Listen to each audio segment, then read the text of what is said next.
போரூரில் உள்ள அரசு மருத்துவமனையில் மருத்துவர்கள் இல்லாததால் நோயாளிகள் கடும் அவதியடைந்திருக்கிறார்கள். அங்கு போராட்டம் நடைபெற்று வருகிறது.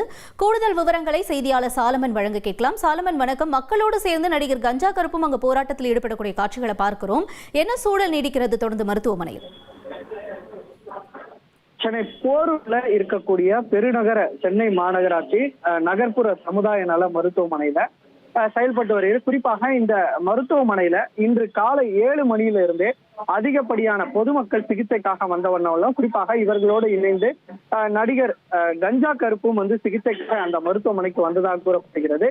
அப்போது காலை 7 மணியில் இருந்தே பலர் படுகாயங்களோடும் காயங்களோடும் வந்ததாகவும், தொடர்ச்சியாக 7 மணியில் இருந்து வெறும் ஓபி சீட்டு மட்டுமே போட்டு வந்ததாகவும், ஆனால் அங்கு மருத்துவர்கள் இல்லாததால பெரும் அவதிக்கு உள்ளாகி இருப்பதாகவும் கூறி அங்குள்ள பொதுமக்கள் மற்றும் நடிகர் கஞ்சா கருப்பு ஆகியோர் இணைந்து மருத்துவமனை வாயில்ல இந்த முக்கிய போராட்டத்துல ஈடுபட்டு, குறிப்பாக 50க்கும் மேற்பட்ட பொதுமக்கள் தொடர்ச்சியாக இந்த மருத்துவமனையில இது போன்ற சம்பவங்கள் தான் ஈடுபடுவதாகவும், மருத்துவர்கள் சரியான நேரத்துல மருத்துவமனைக்கு வராததால இங்கு வரக்கூடிய சிகிச்சைக்காக வரக்கூடிய நோயாளிகள் பெரும் அவதிக்குள்ளாகவும் கூறி தொடர்ச்சியாக போராட்டத்துல ஈடுபட்டு வருகிறது. இருக்கக்கூடிய அந்த மருத்துவமனை காவலாளிகள் உள்ளிட்ட பல்வேறு நபர்கள் இங்க இருக்கக்கூடிய பொதுமக்களை இது போன்ற ஈடுபட வேண்டாம் அறிவுறுத்தி வருகின்றனர். மேலும் தொடர்ச்சியாக அங்க இருக்கக்கூடிய மருத்துவ அதிகாரிகளும் சம்பவ இடத்துக்கு போராட்டத்தில் ஈடுபடக்கூடிய அந்த பொதுமக்களிடம் தொடர்ச்சியாக சமாதானம் செய்யக்கூடிய பணியில ஈடுபடுகிறார்.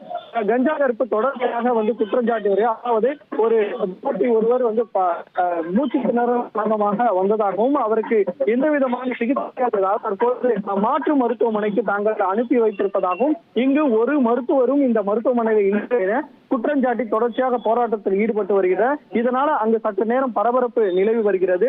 உடனடியாக போலீசாரும் சம்பவ இடத்திற்கு சென்று அந்த போராட்டத்தில் ஈடுபடக்கூடிய நபர்களை சமாதானம் செய்யக்கூடிய பணியில ஈடுபட்டு வருகின்றனர். இதனால அங்கு பரபரப்பு சூழலே நிலவி வருகிறது. உங்களுடைய தகவல்களுக்கு நன்றி சாலமன்.